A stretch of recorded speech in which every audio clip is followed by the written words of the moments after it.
Buenas tardes, queridos hermanos, le damos gracias al Señor por este nuevo momento que tenemos en abrir las Escrituras y en este caso para poder continuar con la clase de escuela bíblica que estamos teniendo cada semana y en este caso específicamente continuar con el libro de Primera Juan, la carta de Primera Juan. Antes de avanzar, vamos a pedir al Señor que realmente bendiga su palabra. Padre amado, te damos gracias en este día por tu misericordia, por tu amor.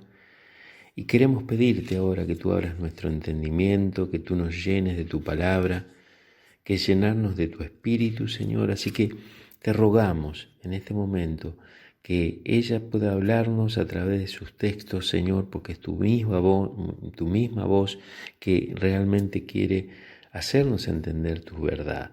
Señor, gracias por tener tu palabra y bendecimos tu nombre, Señor, en este día y te rogamos que no solamente podamos aprender, no solamente podamos entender, sino también vivir todas estas verdades de tu palabra. En el nombre de Jesús te lo decimos agradecidos. Amén, Señor, amén. Bien, queridos hermanos, como dije antes, estamos en la carta o el libro de Primera de Juan y hoy vamos a comenzar el capítulo 4. Este capítulo 4 que es muy interesante y a medida que vayamos avanzando en esta carta del apóstol Juan vamos a ver cuántas cosas emocionantes y poderosas Dios nos transmite a través de este apóstol. Realmente es muy precioso tanto el Evangelio como las cartas de Juan porque a pesar de su profundidad, Juan también es sencillo, es entendible, es simple para poder explicarnos las verdades de la palabra de Dios. Y como dijimos al principio de estos estudios de Juan, este apóstol no anduvo con vueltas, no era, partidario de los grises. Para él era negro o era blanco y realmente nosotros vamos a ver a través del capítulo 4 cómo él también nos muestra esta verdad que él tenía en su vida, ¿no? Vamos a buscar el libro de 1 Juan capítulo 4 y hoy vamos a leer solamente el versículo 1. Y dice así la palabra de Dios. 1 Juan 4:1. Amados, no creáis a todo espíritu, sino probad los espíritus si son de Dios, porque muchos falsos profetas han salido por el mundo. Coincidentemente con lo que venimos dando los domingos a través de las predicaciones, los sermones que venimos teniendo desde el mes de julio, justo el apóstol Juan acá nos va a hablar sobre la advertencia, el cuidado que tenemos que tener sobre los falsos Cristos, los falsos maestros, los falsos profetas que han salido por el mundo. Y que como dice acá el apóstol, son muchos, son muchos. Esa palabra es muy interesante porque a veces no dimensionamos algunos términos que tiene la palabra de Dios y así como lo reveló el Señor Jesucristo y otros apóstoles, nosotros vemos acá que Juan dice que muchos falsos profetas han salido por el mundo. Ahora, es importante saber que este versículo comienza diciendo que probemos los espíritus, ¿no? Y lo dice en una forma imperativa, es decir, es un mandamiento, es un mandato del apóstol Juan, probad los espíritus, ¿no es cierto? Aquí espíritu significa personas, no es, por supuesto, el Espíritu Santo que estaría escrito con mayúsculas, sino es espíritus con minúscula nos habla de personas. Y este verbo probar, que aparece del término griego dokimazo, es usado en la metalurgia para evaluar la pureza del metal. Entonces, lo que está diciendo acá el apóstol Juan es: prueba a las personas, sean humanas o angélicas, prueba a las personas. Y esto mismo se nos recuerda en el libro de Primera Tesalonicenses. Vamos a leer ahí, Primera Tesalonicenses, capítulo 5, y dice así los versículos 21 y 22. Absteneos de toda especie de mal. Examinadlo todo, retened lo bueno, absteneos de toda especie de mal. Esta palabra, examinar, es la misma palabra que se está usando acá en el versículo 1 de 1 Juan 4, cuando dice que probemos. Examinar y probar viene a ser la misma palabra. Por lo tanto, acá, como nos dice Pablo en 1 Tesalonicenses, debemos examinarlo todo. Y Juan nos dice que probemos los espíritus, ¿no? Y esto es muy importante porque nosotros sabemos, mis hermanos, que Satanás y sus demonios están operando en un reino de mentiras que domina al mundo, ¿no? Sabemos que Satanás es el Dios de este mundo, el príncipe de la potestad del aire, el gobernante de las tinieblas espirituales en lugares celestiales, y a él se le ha permitido estar suelto en este mundo como un león rugiente, buscando a quien devorar, ¿no? Y dice la palabra de Dios que él y sus demonios están disfrazados como ángeles de luz, de acuerdo a lo que dice el apóstol Pablo en la carta a los Corintios, ¿no es cierto? Y no nos debe sorprender que Satanás, el 99% del tiempo, está operando en la religión falsa, en las mentiras, en el engaño, porque como sabemos, él es el padre de mentira, ¿no es cierto? Y miren, en un comentario del cual extraemos estas clases, leía que Satanás no es el que está detrás de la conducta impía, corrupta, pecaminosa de cualquier sociedad. La carne se encarga de eso. Satanás está detrás de la religión corrupta, los sistemas falsos de creencias. Y realmente es importante entender esto, mis hermanos.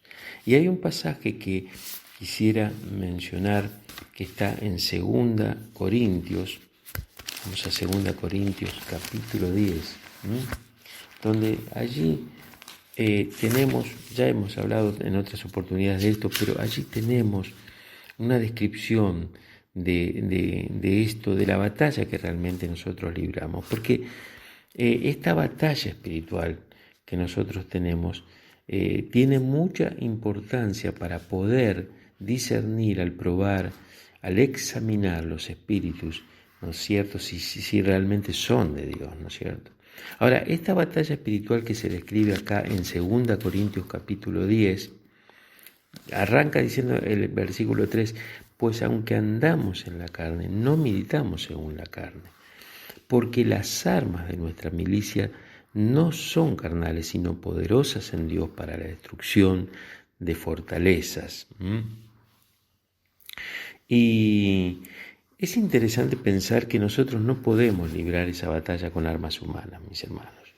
Se necesita mucho más que eso, porque como recién leí, realmente las armas que nosotros debemos usar son poderosas en Dios, son poderosas en Dios.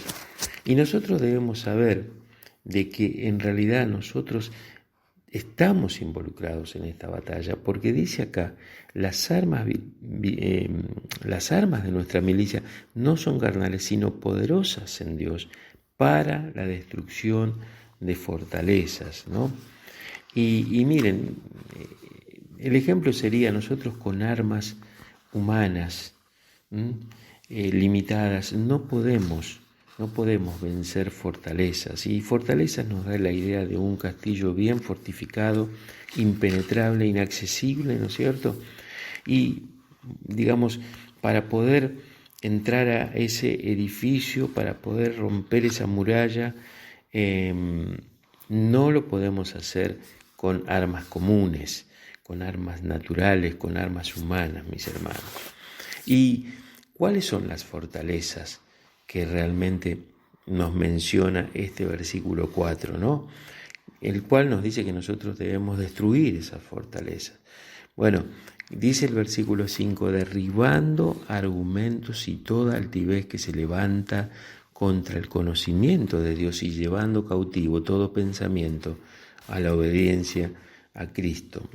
Las fortalezas aquí están realmente definidas de acuerdo a este versículo como argumentos, especulaciones, ideas, ideologías, teorías, puntos de vista, sistemas de creencias, psicologías, filosofías, religiones. Y nosotros estamos involucrados en la guerra espiritual. Y es esta una batalla, no como piensa la gente, es una batalla por la mente. No tiene nada que ver con estar persiguiendo a Satanás ni a los demonios, no tiene nada que ver con estar detrás de eso. No está dentro de la capacidad nuestra poder hacerlo. Nuestra batalla es una batalla por la mente, mis hermanos. ¿Por qué? Porque el mundo está encarcelado en sistemas de creencias. Están fortificados ahí, están refugiados ahí, detrás de fortalezas, en el sentido que son impenetrables en sus ideologías, en sus ideas. Esas fortalezas en las cuales ellos viven se convierten en sus cárceles y terminan siendo sus tumbas, mis hermanos. Y el arquitecto de todas estas fortalezas no es nada más ni nada menos que Satanás mismo, ¿no? Él es el padre de mentira, es el ultra y archiengañador, ¿no? Él es el ángel de luz definido, ¿no es cierto? Y él disemina bajo un gran trabajo todos estos sistemas falsos de creencias, mis hermanos. Y el versículo 5 dice que se levanta contra toda altivez y contra todo argumento, ¿no es cierto? ¿Y esto qué significa? Significa toda idea elevada, toda idea aparentemente buena, intelectual, toda idea supuestamente brillante, cualquier cosa que se levanta como una ideología contra el conocimiento de Dios. La gente está encerrada en fortalezas, en sistemas que son anti Dios, mis hermanos. Son anti Dios. Usando las palabras de Juan, son anticristo. Y entonces la gente está detrás de estas fortalezas y está encarceladas en esas fortalezas, y esas mismas fortalezas terminan siendo sus tumbas, ¿no es cierto? Ahora, ¿cuál es nuestra responsabilidad, mis hermanos? Nuestra responsabilidad consiste en derribar esas ideologías, aplastar esas fortalezas y llevar todo pensamiento cautivo a la obediencia de Cristo. Esta es una batalla por cómo piensa la gente, mis hermanos.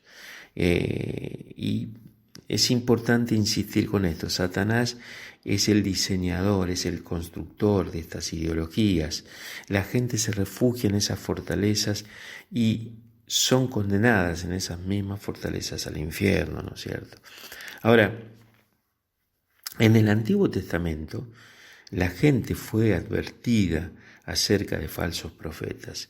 En el Nuevo Testamento también somos advertidos acerca de falsos profetas. Nosotros sabemos, y ya lo hemos visto a través de los domingos, muchas de estas palabras donde ya el Señor Jesucristo en los Evangelios, Él enseña y nos advierte de esta realidad de falsos maestros, de falsos profetas, de falsos cristos, y también vemos cómo se desarrolla en el Nuevo Testamento a través de varios autores como Pablo, Pedro, Judas y otros más, el desarrollo de estas falsas enseñanzas, de estas falsas doctrinas que se introducen en la iglesia de Cristo, ¿no es cierto?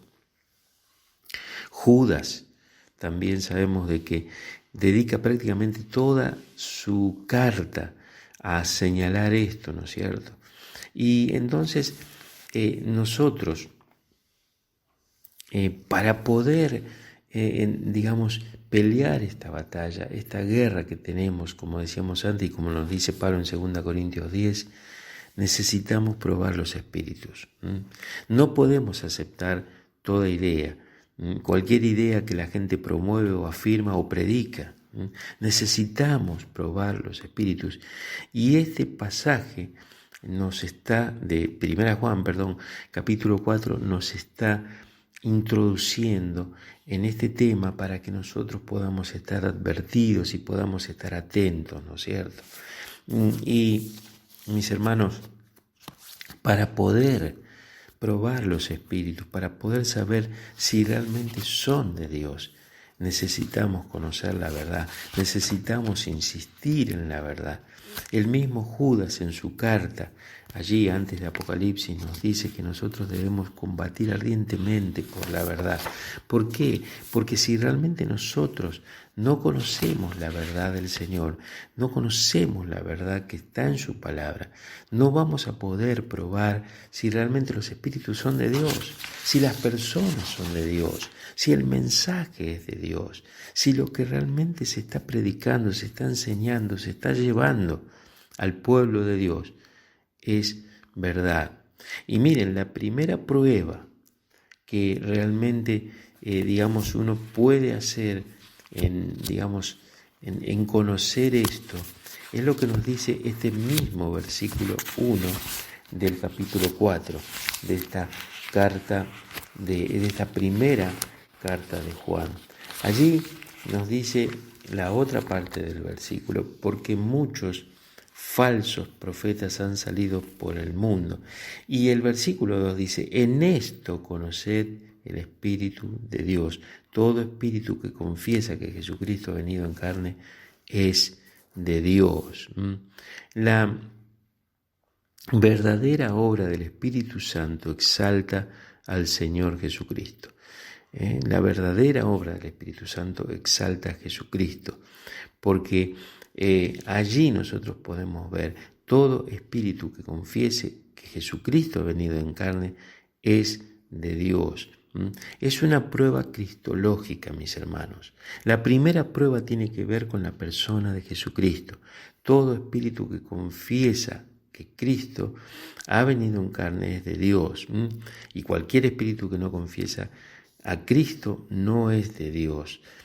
Y todo comienza por Cristo, mis hermanos. El domingo pasado estuve hablando justamente de la importancia de la persona, y no solamente de la obra del Señor Jesucristo, sino de la persona de Jesucristo, porque todo comienza allí. Si nosotros vemos al Señor Jesús hablándole a sus discípulos, Él les dice que cuando viniera el Espíritu Santo, los guiaría a toda la verdad y les recordaría las palabras que Él les había hablado. Por lo cual, el Espíritu Santo tiene la misión primordial, primaria, de exaltar a Cristo, de llevarnos a realmente reconocer al Señor Jesucristo como Dios y como, hombre completo que fue, ¿no es cierto? Dijimos el domingo pasado dijimos de que muchos en Colosas, en la iglesia de Colosas, dudaban de que el Señor Jesucristo hubiera venido en carne. ¿Por qué? Porque ellos decían, la carne es mala, lo espiritual, el espíritu sí es bueno, pero la carne es mala, y nosotros no podemos entender que Dios, un Dios todopoderoso, un Dios santo, se encarna a través de una persona. Pero nosotros sabemos que Jesucristo fue 100% hombre y 100% Dios. Y acá está diciendo esto la palabra de Dios en 1 Juan 4:2, de que nosotros conocemos el Espíritu de Dios, es decir, somos salvos si realmente confesamos que Jesucristo es Dios y también ha venido en carne 100% hombre, ¿no? Entonces, aunque para muchas personas sea difícil comprender esta dualidad o estas verdades difíciles de comprender, de que Jesucristo, siendo hombre, también sea Dios, la palabra nos dice que si nosotros confesamos que Jesucristo ha venido en carne, nosotros somos de Dios. Y esta es una de las primeras pruebas que nosotros podemos hacer al probar las personas, si realmente Jesucristo para ellos es lo primero. Bueno, mis hermanos, vamos a terminar aquí la clase por hoy. Este tema o este versículo lo vamos a completar la semana que viene, Dios mediante. Pero para no ser muy extenso ahora, sería bueno que nos quedemos con lo que hemos aprendido en el día de hoy, la importancia de que no creamos a todo espíritu, es decir, no creamos a toda persona, no creamos cualquier cosa que se nos enseña, se nos predica, se nos dice. El mundo está lleno de filosofías, de ideologías, y aún en muchos lugares que se dicen cristianos, evangélicos, hay enseñanza falsa, porque hay detrás de eso profetas falsos, maestros falsos, que en realidad están siendo engañados ellos también por Satanás. Así que, hermanos, esto está muy apasionante, lo continuaremos Dios mediante la semana que viene. El Señor les bendiga, mis amados hermanos.